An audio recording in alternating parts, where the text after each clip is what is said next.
Саламатсыздарбы, эфирде парламент берүүсү. Жаңы конституция боюнча референдумду дайындоо, жазгы талаа иштерине өкмөттүн даярдыгы жана башка элдин жашоо турмушуна түздөн түз таасир эткен мыйзам долбоорлору тууралуу айтып бермекчибиз бүгүнкү чыгарылышта. Конституциянын жаңы долбоорун референдумга чыгарууга парламент макулдук берди. Коомдук талкууга чыгып, региондо да талкуу болбойт, элге жетпейт, толук талкуулап чыкпайлыбы дейм да.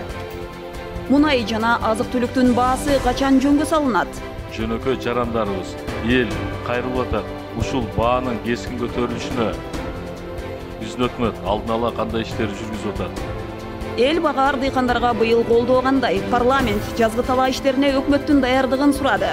Жүрөөнүбүздү оңдоп ала турган болсок, 2 жылдын жыйынтыгы менен азыктык буудай менен толук камсыз кыла алабыз. Эл өкүлү Памир кыргыздарынан кабар алды. Un бар да, ачыгын айтсак. Башка эчтеке жок, майда жок, картошка.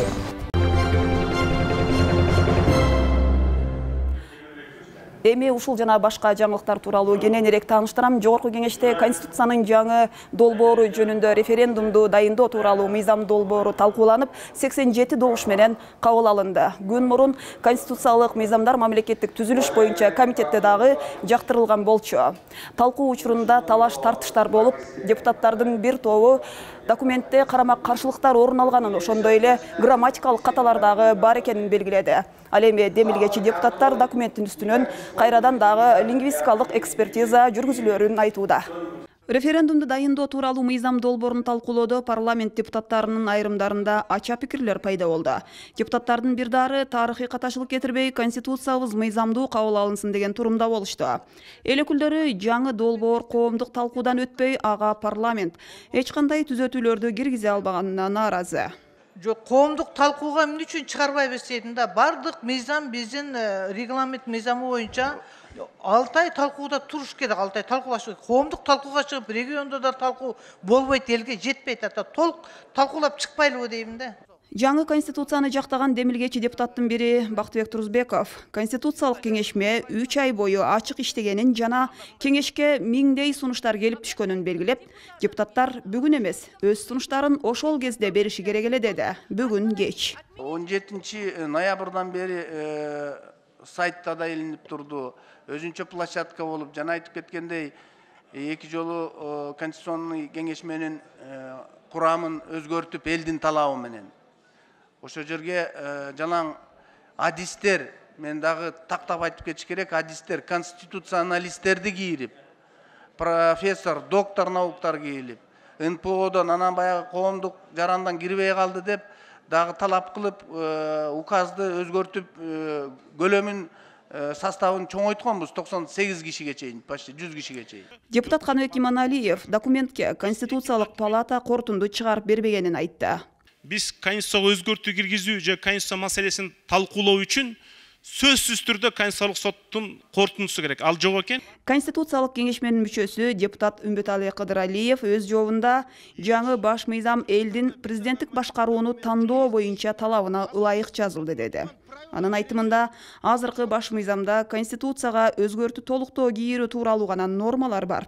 Ал эми жаңы баш мыйзам кабыл алуу тууралуу нормалар көрсөтүлгөн эмес деди ал. Азыр биз колдоно турган правила эреже 66 статья регламентте бар экенде. Аякта мы устанавливаем только закон о референдуме. Качан референдум болот? Формасы кандай болот? А кандай текстке кире албайт экенбиз? Бул бир. Мына сизге жоопчу. Экинчи маселе, когда мы новую конституцию принимаем, заключение Конституционной палаты жок тоже. Норма жок эч жерде. Депутаттарды бушайман кылган бир нече орчундуу беренелер болууда. Булар башкы прокуратурага мыйзам чыгаруу укуктарынын берилиши, сотторду президент өзү дайындоосу, негизгиси персоналдык жоопкерчилик тууралуу маселе болду. Дастан Бекешев, Жанар Акаевтар эгер министрлер кабинетинин отчету канааттандырарлык эмес деп парламент тарабынан табылса, жоопкерчилик кимде болот деген суроого жооп издеди. Инвесторлор ошону дагы карап атат. Соттор зависим болсо, кантип инвестиция келет бияка, эч ким ишенбейт. Өтө чоң катаны кылатабыз. Мейли эл чечти. А бул жерде мына окусаңыз бүт барын чечет, президент чечет. бирок эчтекеге жооп бербейт. Жоопкерчилик жок. Мамлекетибизди башкарган президентибиз жоопкерчиликти алам деп өзү айтып отурса, бергенден эмне коркуп атабыз? Баш ийип эле келбедикпи? Эске салсак, өткөн жылдын ноябрь айында Жогорку Кеңештин 80 депутатынын колу менен жаңы конституциянын долбоору негиз катары демилгеленген.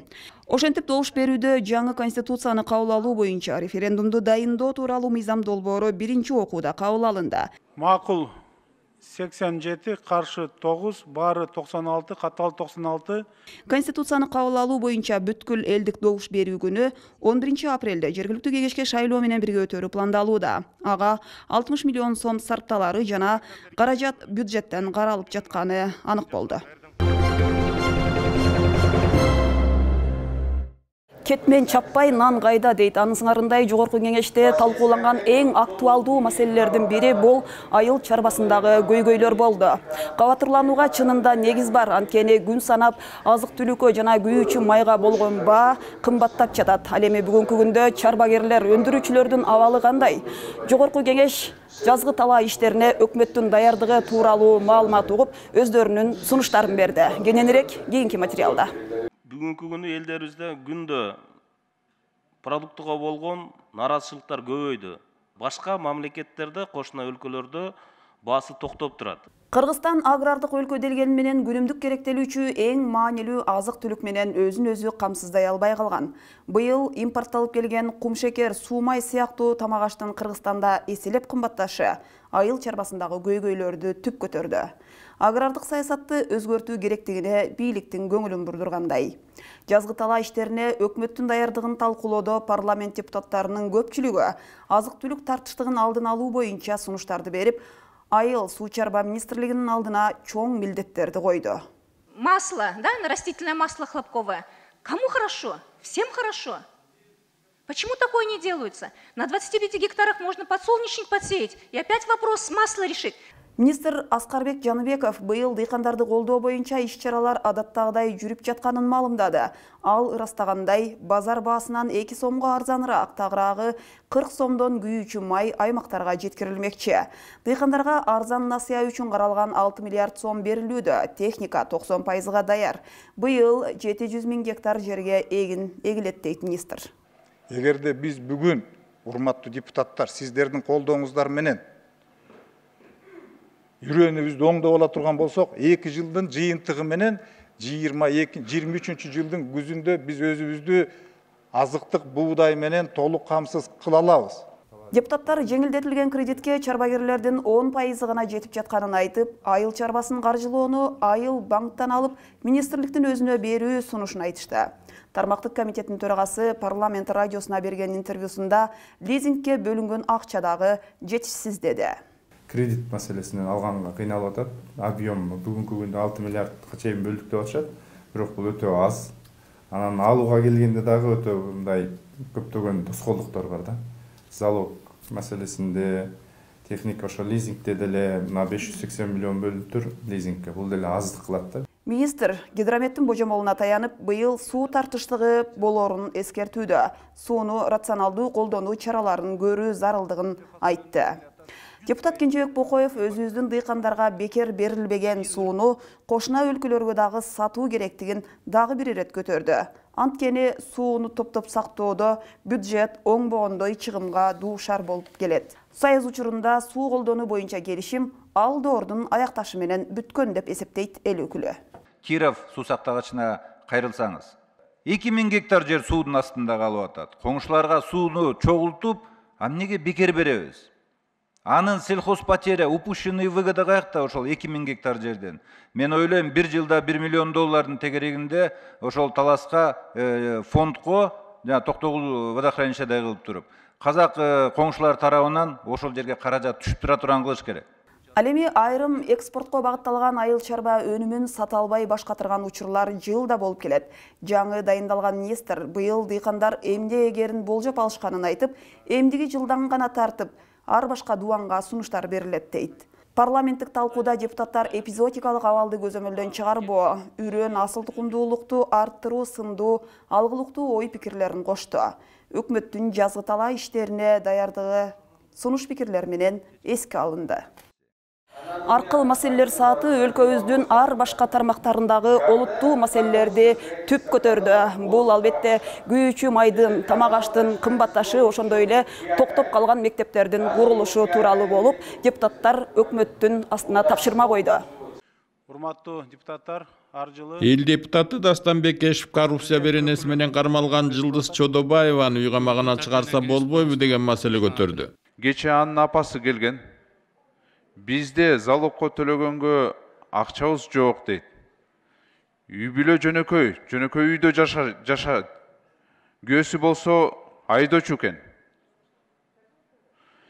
Түрмөдө азыр СИЗОдо жатат. Мен кайрылат элем, ошону подписка не выезде, же ошол эле үйдүн камагына жиберсе, менимче туура эле болмок. Биз каерге келдик, мен түшүнбөй жатам да, коррупция менен күрөшүү саясатты түшүнбөй калдым.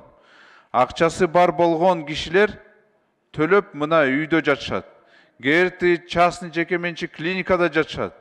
Чек ара маселесин чечүү боюнча жеткиликтүү иш жүрбөй жатат. Өкмөттүк комиссия бар. Бул дагы жакшы иш алып бара албай жатат бүгүнкү күндө. Алар болсо ушул өкмөт тараптан туура түшүндүрүүлөрдү айтса, ушул комиссиянын составында карашыбыз керек. Себеби жылда өкмөт алмашкан сайын ошол комиссиядагы алмашат арасында. Ушулар дагы мына мисалы жолугушууларга барганда даярдыгы жок. Өздөрү билбейт картаны кай жерден өткөнүн. Ушундай биздин кошуна мамлекеттердин айтып атат, бул даярдыгы жок келишет. Биз ким менен сүйлөшөбүз, кандай сүйлөшөбүз деген сөздөр чыгып атат да. Бардык эл керектөөчү товарларга баанын болуп көрбөгөндөй кымбаттап жатканы депутаттардын тынчын алууда. Бүгүнкү күнү биз мугалимдерибизге же болбосо бүт жарандарыбызга бюджетниктерге айлык акысын көтөрө алган жокпуз. Көтөргөнгө да мүмкүнчүлүгүбүз жок. Жөнөкөй жарандарыбыз эл кайрылып атат. Ушул баанын кескин көтөрүлүшүнө биздин өкмөт алдын ала кандай иштерди жүргүзүп атат, кандай иштерди көрөт, же болбосо кандайдыр бир чараларды жүргүзөбү. Москва районундагы Садовое айылын толугу менен кийим тигүү фабрикасына айланталы десе, жергиликтүү бийлик каршы. Ушул маселени жеринде териштирип, ошолорго жардам берип, бүгүнкү мамлекеттин политикасына тууралап койсо деген ойду айткым келет да. Анткени үйдө отурушат аял кишилер, жумуштары жок. Арсланбапта өкмөттүн токтому менен 1 гектар жердин арендасы 15 000 сомго жеткен. Эгерде биз бул аренда платасын 15 000 сомго чыгарган болсок, анда дыйканчылык да кыла албай калып, бир топ биз ушул кыйналып жашаган семьяларды кыйынчылыкка дагы биз түрткөн болобуз. Ошондуктан премьер-министрден суранып, сизден да суранат элем, ушул биздин жергиликтүү элдин кайрылуусун оң жагына чечип берип коюшуңуздарды суранат элем. Аймактардагы жергиликтүү өнүктүрүү фонддорунун каражатын бизнеске салуу сунушталууда. Буга чейин аймактардагы жергиликтүү өнүктүрүү фонддорунун каражаты өңчөй инфраструктураны жогорулатууга, оңдоого жумшалып келген болсо, эми өкмөт аны насыя катары ишкердик субъекттерге берүүнү көздөөдө. Экономикалык жана фискалдык саясат боюнча комитетте салыктык эмес кирешелер тууралуу мыйзам долбоору талкууланып, жактырылды. Финансы жана экономика министринин орун басарынын ырасташынча, сунушталган өзгөртүү региондордо ишкердик субъекттерди өнүктүрүүгө түрткү берет. Экинчиден, фонддордогу акча бизнес долбоору бар жергиликтүү ишкерлерге насыя катары берилип, каражат жүгүртүлмөкчү. Бериле турган кредиттердин пайыздык өлчөмү рынокко таасир бербеш үчүн реалдуу пайыздык өлчөмү улуттук банк менен макулдашуудан кийин гана белгиленет деп айтып кетем. Белгилүү болгондой, жергиликтүү өнүктүрүү фонддорго акча көбүн эсе жер байлыктарын иштеткен компаниялардан түшөт.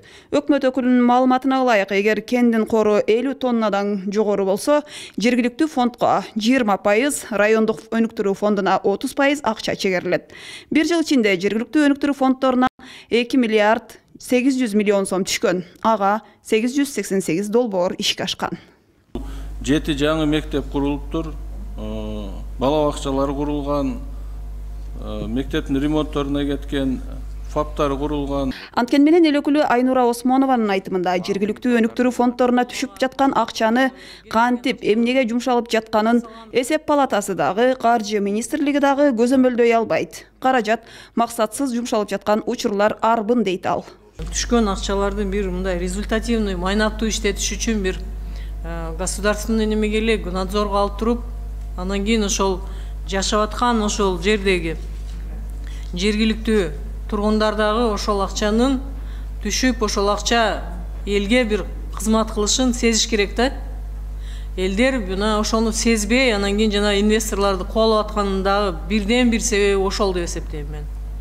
Ал эми депутат Гүлшат Асылбаева акча алуучу ишкерлердин артыкчылыктары кантип аныкталаарын сурап, акчанын кайтарымдуулугу кандай болоруна көңүл бурду. Это временное отвлечение средств на бизнес-проекты с возвратом. А где здесь написано? Ощущение, что местное самоуправление или вот вы сейчас через этот законопроект пытаетесь подарить эти деньги. Это даже не беспроцентная ссуда. Здесь даже этого не написано. Кто будет нести конкретный ответ? Кто утверждает? Деньги – это не собственные средства. Вы правильно замечаете, но относительно возвратности есть бюджетный кодекс. Эти средства все являются бюджетными средствами, и они используются в рамках норм и процедур бюджетного законодательства. Талкуудан соң тармактык комитет сунуштар менен салыктык эмес кирешелер тууралуу кодекске өзгөртүүлөрдү кийирүүнү колдоп берди. Программаны улантабыз, эми депутаттардын эл өкүлчүлүк милдеттери тууралуу дагы айта кетели. Жогорку кеңештин депутаты Улан Премов Алай районуна иш сапары менен барды. Эл өкүлү райондук оорукананын Сары-Могол филиалына материалдык жардам көрсөтүп, ошондой эле памирлик кыргыздардын ал акыбалы менен дагы жакындан таанышып кайтты. Жогорку кеңештин депутаты Улан Премов шарты катаал Алай районундагы элдин жашоо турмушунан дайыма кабар алып турган. Сары-Могол айылдык ооруканасынын абалы туурасында да маалыматы бар болчу. Могул жерде врачтар туурасында дагы кандай неме боло турган болсо, мына акимибиздер ар дайым биз менен байланышып, айтып деп турат, биз да колубуздан келишинче мындан ары дагы жардам көрсөтөбүз.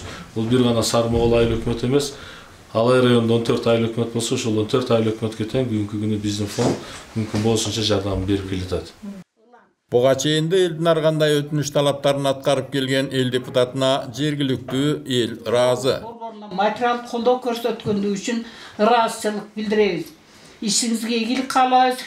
Бул оорукана 2004 жылдары пайдаланууга берилген. Дарыгерлер оорунун бардык түрү боюнча жергиликтүү жашоочуларды кабыл алышат. Жалпы 16 кызматкер эмгектенет. Бизге чындыгында төрөт көп келет. Биз Тал суунда кабыл кылабыз, Арча булакты кабыл кылабыз.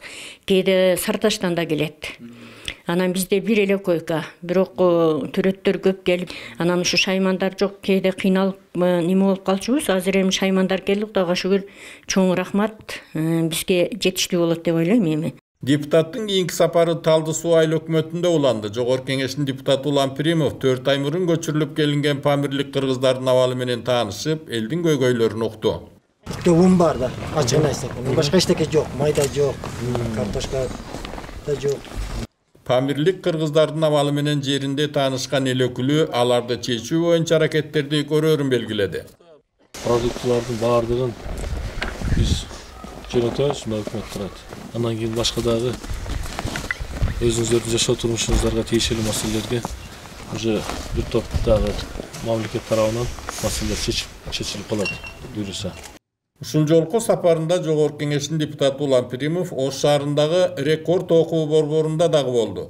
Эл депутаты Алай, Чоң Алай, Араван жана Кара Суу райондорунан жалпы республикалык тестирлөөгө даярдоо максатында 75 окуучунун 2 айлык курсунун каражатын төлөп, рекорд окуу борборунда окутуп жаткан. Азыр ушинтип атайын өзүнүн кымбат болгон убактысын бөлүп, ушул жерге бизге келип, көп нерсеге түшүнүк берип, ушундай жардам берип жатканына биз аябай сүйүнүп жатабыз. Окуучуларды республикалык тестирлөөгө даярдоону депутат бир нече жылдан бери жүргүзүп келгенин белгилеп кетүүгө болот. Жолугушууда эл өкүлү окуучуларды кызыктырган суроолорго жооп берип, окуучуларды 9-класска чейин окутуп, калган 2 жылдык окууну окуучунун тандаган кесибине жараша билим берүү тууралуу мыйзам долбоору Жогорку кеңеште каралып жатканы туурасында айтып берди. Гепатитке чалдыккандардын саны күн санап көбөйүп, бул оору СПИДтен дагы коркунучтуу болуп калганын гепатологдор айтып, коңгуроо кагып келет. Дартка күрөшүү үчүн дары-дармектер дагы өтө кымбат болгондуктан, жалпысынан бул ооруга каршы күрөшүү үчүн 5 миллиард сомдой акча каражаты керектешет. Керек болсо азыркы учурда гепатологиялык борбор куруу дагы пландалууда. Саламаттык сактоо тармагын тескеген комитет Вирустық гепатиттер оорусуна каршы күрөшүү боюнча стратегиялык 5 жылдык программанын аткарылышын укту. Эл өкүлдөрүнө ар бир кайрылган шайлоочунун өтүнүчү маанилүү. Жарандардын сунуштарын эске алуу менен көйгөйлүү маселелерди аткаруу бийлиги менен биргеликте чечүү аракетин көрүп келишет. Саламаттыкты сактоо министринин орун басары Мадамин Каратаевдин айтымында вирустук гепатит оорусуна каршы күрөшүү боюнча 7 багытта иш жүргүзүлөрү пландалууда. Программага өзгөртүүлөр киргизилди. Ал боюнча, чтобы профилактика негизинен бул вирусный гепатит Аны, анан башка вирусный гепатиттерди профилактикасына көңүл буруу боюнча маселелер коюлган. Ошондой эле БС вирустук гепатиттерине каршы вакцина алуу үчүн 5 миллиард сомдон ашуун каражат керектелмекчи. Гепатология борборун куруу мерчемделген. Сулуулук салондору, тиш дарылоо жайларын тыкыр текшерүү боюнча тиешелүү мыйзамдарга өзгөртүү киргизүү каралууда. Эпиднадзор боюнча, клинический протокол боюнча, окуулар боюнча, кадрды даярдоо боюнча, анан кийин информационно-разъяснительный работалар боюнча да жүрүп атат. Бул информационно-разъяснительный работа боюнча дагы бул жерде программага өзгөртүүлөр киргизилди. Ал боюнча, чтобы профилактика негизинен бул вирусный гепатит Аны, анан башка вирусный гепатиттерди профилактикасына көңүл буруу боюнча маселелер коюлган. Талкууда депутат Евгения Строкова бул оору менен жабыркаган жарандар мамлекет тарабынан колдоого алынышы керектигин белгилеп, алгылыктуу аракеттердин жоктугунан илдетти жугузгандардын саны жылдан жылга көбөйүп бара жатканын жүйө келтирди.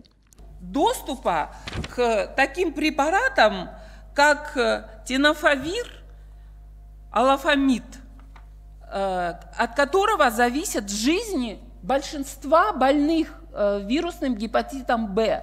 Статистика коркунучтуу болсо, действительно жанагындай объем заражений через вот эти кабинеты, косметологические кабинеты боло турган болсо, ошондой рисктер болсо, анда өкмөттүн алдынан ушул маселени коюш керек. Гепатитке жол жок коомдук бирикмесинин өкүлү дары-дармектер көп бейтаптарга жеткиликтүү эмес экендигине токтолуп, бул жаатта тиешелүү иштерди тездетүү зарылчылыгын айтты. Жалпы мамлекеттин деңгээлинде элдик, бүткүл элдик вакцинация гепатитный вирус Б-га сөзсүз түрдө жана гепатит А-га сөзсүз түрдө вакцинация сайдырып берсеңиздер деп суранат элек. Жыйынтыгында программанын аткарылышын тездетүү боюнча сунуштар эске алынды. Белгилей кетсек, 2020-жылы 4000ден ашуун адам аталган вирустук гепатит илдетине чалдыккан.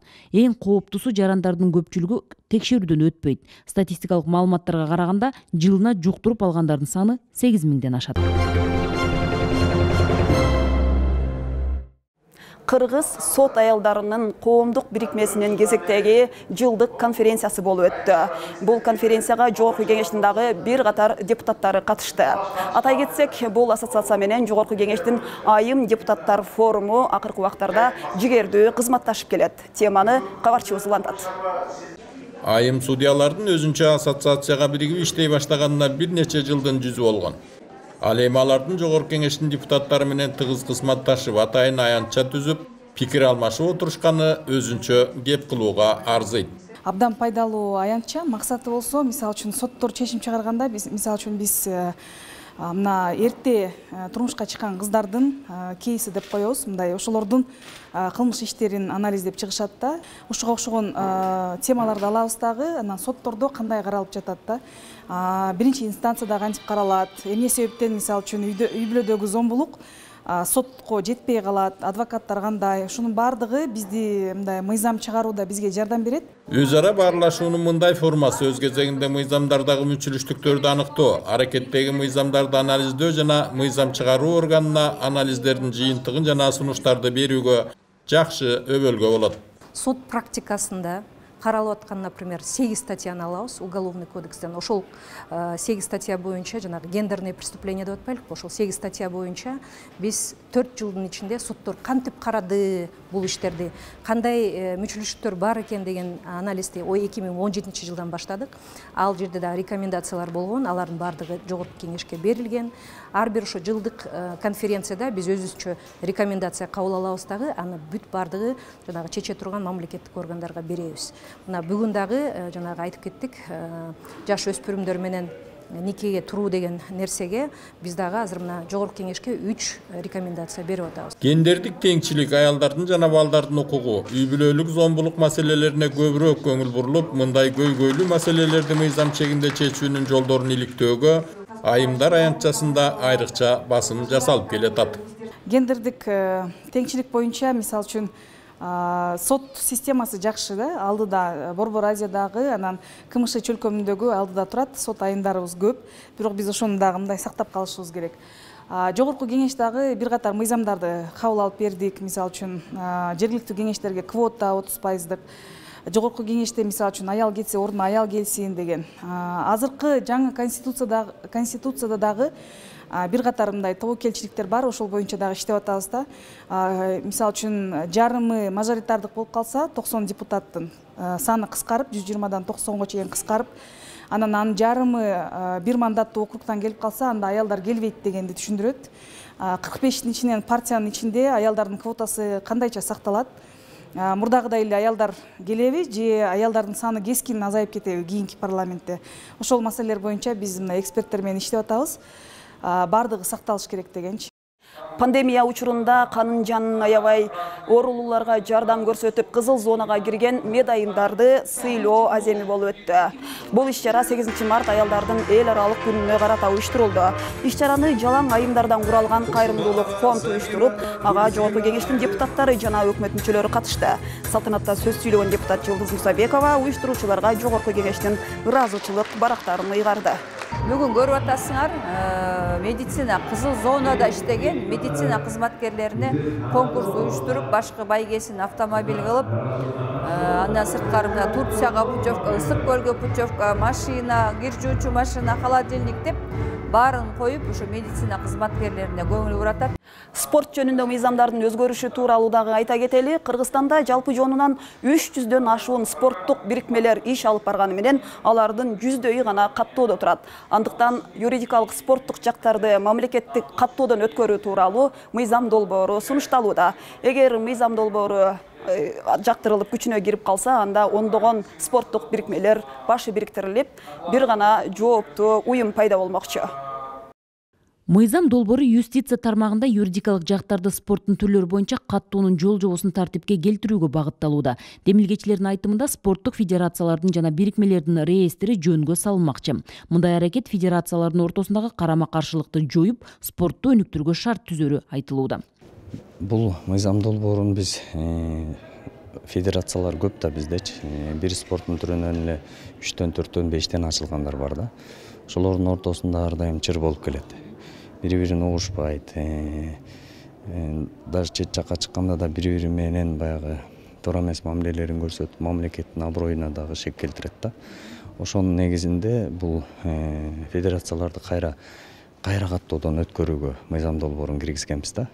Кыргызстанда жалпы 87 спорттук мектеп бар. Борбор калаада 12 спорттук бирикме иштейт. Ал эми Токмок шаарындагы спорт комитети жабылып калган. Күжүрмөн спорт чеберлери чыгып жаткандан кийин спорт имараттарын кыскартуунун ордуна көбөйтүүнү депутат сунуштады. Бизде деген негизи спорт аябай өнүккөн. Бизде Токмокточу аябай спортко биздин балдарыбыз, жаштарыбыз, жарандарыбыз аябай кызыктар да. Бирок деген спорт комитетти жаап салышты. Спорт комитети ал мэрдин өзүнүн чечими менен жабылып калганда, бирок спорт комитет керек бизге Токмокко. Анткени деген Токмокто деген спорт каралбай калды да, ошо. Спортчуларга стипендия төлөө үчүн быйыл 32 миллион сом мөлчөрүндө каражат бөлүнгөнү белгиленди. Депутат Олимпиада оюндарына күчөтүлгөн даярдык көрүү зарылдыгына токтолду. Атамекендик спортчулар өзгөчө кыздар эл аралык рейтингтерде жакшы орундарды ээлеп, мындан ары дагы жеңишке жетүү мүмкүнчүлүгү жогору экендигин билдирди. Өтө бир кубандырып келатат, өтө бир мындай сыймыктансак болот биздин кыздарыбыз менен. Буларга эми мамлекеттен стипендия маселесин, ошол эле питание маселесин. Азыр чоң спортто өзүңүздөр билесиздер, медицина.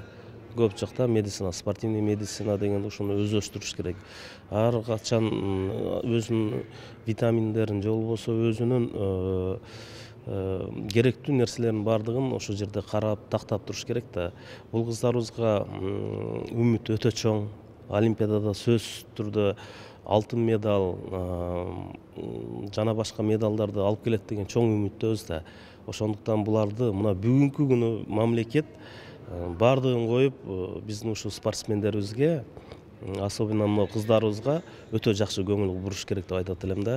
Кыргызстанда 300дөн ашуун спорттук федерация иш алып барат. Алардын 100гө жакыны атайын каттоодо турат. Мыйзам долбоорунда спорттук бирикмелердин башын бириктирип, бир гана жоопкерчиликти алган органга мүмкүнчүлүк берүү каралууда. Парламент мыйзам долбоорун 3-окууда жактырды. Мына ушундай кабарлар парламент берүүсүнүн өзөгүн түздү. Окуялардын өнүгүшүнө сара эсеп салып, парламент кабарлары менен Кеңеш KG сайтынан таанышыңыздар. Берүүнү Жогорку Кеңештин басма сөз кызматы даярдап, мен Жаннат Майжетова тааныштырдым. Амандыкта көрүшөлү.